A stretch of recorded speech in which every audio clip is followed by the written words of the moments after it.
ఏపీలో TDP, BJP, Janasena ఈ 3 పార్టీల కూటమిలో భాగంగా బీజేపీ పోటీ చేయబోయే స్థానాల అభ్యర్థులను బీజేపీ ఇవాళ ప్రకటించింది. ఇప్పటికే అటు జనసేన కావచ్చు, టీడీపీ కావచ్చు, ఈ 2 పార్టీలు కూడా ముందు నుంచి సీట్లపై కసరత్తు చేస్తున్నాయి. వరుసగా తమ అభ్యర్థులను ఎంపీగా పోటీ చేసే అభ్యర్థులను, ఎమ్మెల్యేగా పోటీ చేసే అభ్యర్థులను వరుసగా ప్రకటిస్తూనే ఉన్నారు. అయితే బీజేపీ మాత్రం ఇప్పటివరకు లిస్ట్ని ఫైనల్ చేయలేదు. ఇవాళే 6 స్థానాలకు సంబంధించిన అభ్యర్థులను ఖరారు చేస్తూ బీజేపీ ఒక లిస్ట్ విడుదల చేసింది. ఒకసారి ఆ లిస్ట్ చూస్తే రాజమండ్రి నుంచి బీజేపీ చీఫ్ పురంధేశ్వరి పోటీ చేస్తున్నట్టుగా కూడా బీజేపీ ప్రకటించింది. ఇక అనకాపల్లి నుంచి సీఎం రమేష్కు సీటు కేటాయిస్తూ లిస్ట్ రిలీజ్ చేసింది. అరకు నుంచి కొత్తపల్లి గీతను ఎంపీగా దించబోతున్నట్టుగా కూడా బీజేపీ ప్రకటించింది. ఇక రాజంపేట నుంచి కిరణ్ కుమార్ రెడ్డిని ఎంపీగా పోటీ చేయబోతున్నట్టుగా కూడా ప్రకటించారు. ఇక తిరుపతి నుంచి వరప్రసాద్, మాజీ ఎంపీగా ఉన్న వరప్రసాద్, ఆయన ఇప్పుడు మరోసారి బీజేపీ నుంచి ఎంపీగా పోటీ చేస్తారంటూ కూడా బీజేపీ ప్రకటించింది. ఇక నరసాపురం సీట్ను కూడా బీజేపీ తీసుకున్నట్టుగా కూడా తెలుస్తోంది. ఈ నరసాపురం నుంచి శ్రీనివాస వర్మ ప్రస్తుతం ఆయన ఏపీ బీజేపీ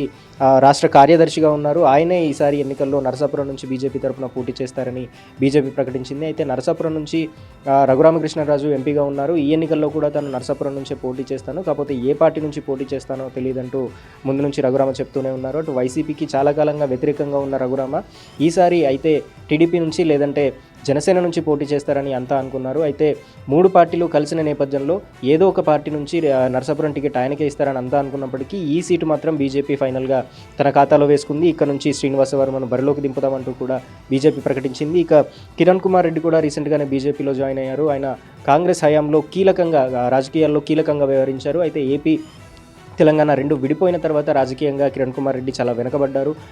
రాజకీయాల్లో ఇక్కడ యాక్టివ్గా లేరు. అయితే రీసెంట్గా బీజేపీలో చేరడంతో ఇప్పుడు మరోసారి ఎంపీగా ఆయన యాక్టివ్ పాలిటిక్స్లోకి రాబోతున్నారు. ఇక బీజేపీ అధ్యక్షురాలుగా ఉన్న పురంధేశ్వరి కూడా రాజమండ్రి నుంచి దిగబోతుంది. అక్కడ నుంచి మార్గాన్ని భరత్కి పోటీగా పురంధేశ్వరిని దించబోతున్నారు. ఓవరాల్గా 6 ఎంపీ స్థానాలకు సంబంధించిన అభ్యర్థులను ప్రకటించింది. దీంతోపాటు ఒక ఎమ్మెల్యే స్థానాన్ని కూడా దాదాపుగా ఫైనల్ చేసినట్టుగా కూడా తెలుస్తుంది. కైకలూరు లేదా విజయవాడ నుంచి వైఎస్ చౌదరిని బరిలోకి దింపబోతున్నట్టుగా బీజేపీ నుంచి సమాచారం అయితే ఉంది. అయితే దీనిపై కాస్త స్పష్టత రావాల్సి ఉంది. ఇది పక్కన పెడితే ఈ 6 ఎంపీ స్థానాలు ఏవైతే ఉన్నాయో వీటికి సంబంధించిన అభ్యర్థులను క్లియర్గా లిస్ట్ అవుట్ చేస్తూ ఒక లిస్ట్ రిలీజ్ చేసింది బీజేపీ. అయితే ఇప్పటికే అటు టీడీపీ, జనసేన కూడా దాదాపుగా అభ్యర్థులను ఫైనల్ చేస్తూ వస్తున్నాయి. వచ్చే ఎన్నికల్లో ఈ 3 పార్టీలు కలిసి జగన్కు వ్యతిరేకంగా ఎన్నికల్లో పాల్గొనబోతున్నాయి. అయితే కొన్ని సీట్లలో మాత్రం టీడీపీ, జనసేన మధ్య కాస్త గందరగోళ పరిస్థితి ఉన్నట్టుగా కూడా కనిపిస్తుంది. అయితే బీజేపీకి ఎక్కడ ఇట్లాంటి పరిస్థితి ఎదురుకాపోయినా నిజానికి బీజేపీ ముందు నుంచి అభ్యర్థులను ప్రకటించలేదు. ఇప్పుడే 6 అభ్యర్థులను ప్రకటించింది. ముఖ్యంగా నరసాపురం విషయంలో కాస్త గందరగోళ పరిస్థితి వచ్చే అవకాశం కూడా ఉన్నట్టుగా తెలుస్తుంది. ఒక రకంగా చూస్తే